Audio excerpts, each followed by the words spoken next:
What is with 2K and just not giving the players exactly what they want? Okay, so going into Season 2, we're already getting some new characters, some new stuff in regards to the season passes. Let's just break it down already. We're getting not Drew McIntyre. Sorry, I'm watching SmackDown in the background.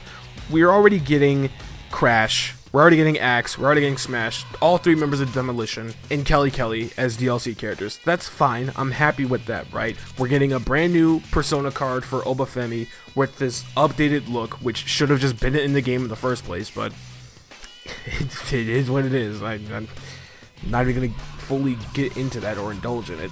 And the fact that if right now you decide to buy the game, or if you already purchased the game and decide to play it right now, going into this new season, you get 20 free tier skips, as in you're not going to have to pay a single cent. You're already pushed to level 20 of the ringside pass by default just by playing the game outright.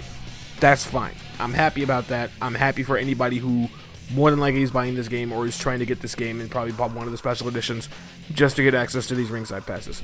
But the thing that I'm already not liking is what we're going to be getting in terms of premium content, because guess what? The Obafemi Persona card, that's a free Persona card. You're getting that for free in the free pack. Anybody who buys the game is getting that by default for free. No questions asked. Instead, what we're getting in terms of premium content is stuff like this. We have Rhea Ripley as the what I forgot what the character's name is. Hold on. The character's from Borderlands. Hold on. Callus the Ripper Queen. That's what it is. And I'm guessing it's done to just advertise the game, and it's like, cool, that's fine. It's just that, number one, Borderlands 4 is already out on all platforms except for Switch 2 because that version got delayed, and I might be grabbing that version if it's actually good. But man, it's like people who buy these games usually pay for a premium, especially the ones who pay for a premium. They buy these games expecting new content, new stars, and like people that should have already been in the game, that are like currently in the company, that should just be in the game by default. Why is there no Dark State? Why is Dark State not in the game? Why is like 1/3 of Fatal Influence not even represented in this game? I mean, we have Jasmine Nix, but she's not even in the company anymore. Where's Lainey Reed? Why is she not in the game? That doesn't make sense.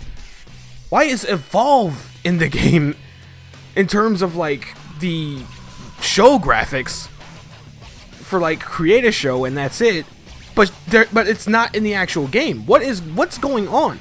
What's happening in this company? What are we doing?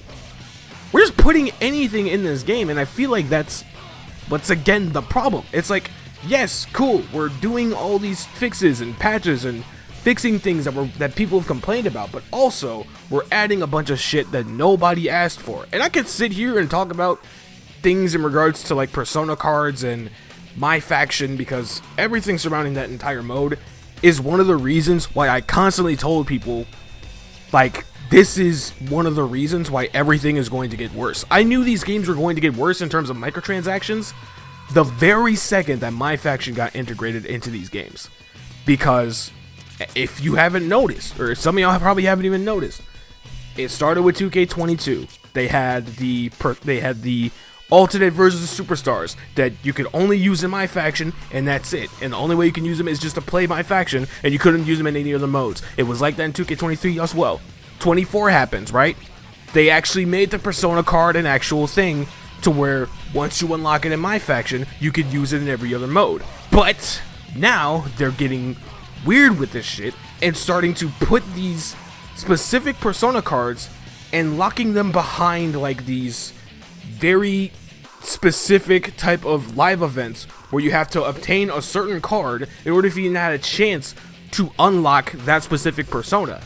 And that is why I just don't like that's one of the main reasons why I just don't like this mode in general, and why I think it's just hurting this game altogether. And it's then you add stuff like this, stuff that people just don't want, or that people just didn't ask for.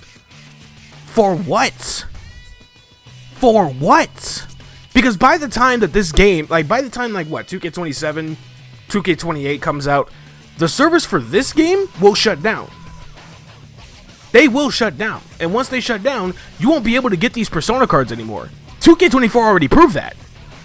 Once that game server shut down, MyFaction, the entire MyFaction mode, dead. All those Persona cards that you could get in 2K24, gone. You can't get them anymore.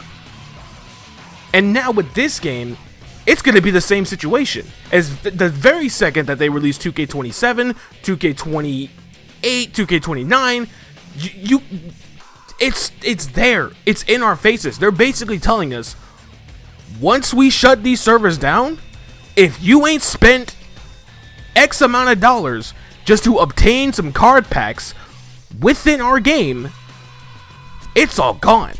You'll never get that stuff back. Even though you spent $150 expecting that you would get all of the content in the game just by spending the money that you purchased for the game. Despite purchasing the game, you don't get all of the content within the game. How is that fair to you? Because imagine somebody, like later on, they can't afford the next 2K game. They can't afford 2K27, 2K28, 2K29, whatever game. So just to compensate, they have to give whoever, like let's say you're like little Timothy, for example, like they have to get 2K28, 2K25, or 2K26. They have to get 2K26, 2K25, whatever. And they see like, oh, there's these Persona cards. They have this versions of characters, and like you can't unlock them because all of the online features and modes are gone. They're gone. You can't obtain this stuff anymore. There goes SummerSlam 25 Liv Morgan. There goes Retro TNA AJ Styles. You can't get those cards anymore. They're gone. And it's because you weren't there on time. Because FOMO is a key factor in these sorts of modes. And that's the thing that people don't want to ever talk about. That's the thing that a lot of people just don't want to talk about when it comes to not just this game, not even just 2K, but in terms of just video games and like live service games in general. People don't want to mention the fact that they don't want to mention that corporate greed and capitalism are the main reasons why these games are suffering. And nobody ever wants to talk about that because they want to make it a complete argument about things that literally have nothing to do with the fucking game itself. I don't know. Let me know what you guys think. I'm irritated, but thank you for watching today's video. Hope you guys got something out of it. As always, I'll see you in the next video, whenever that might be. Peace. Later. Bye.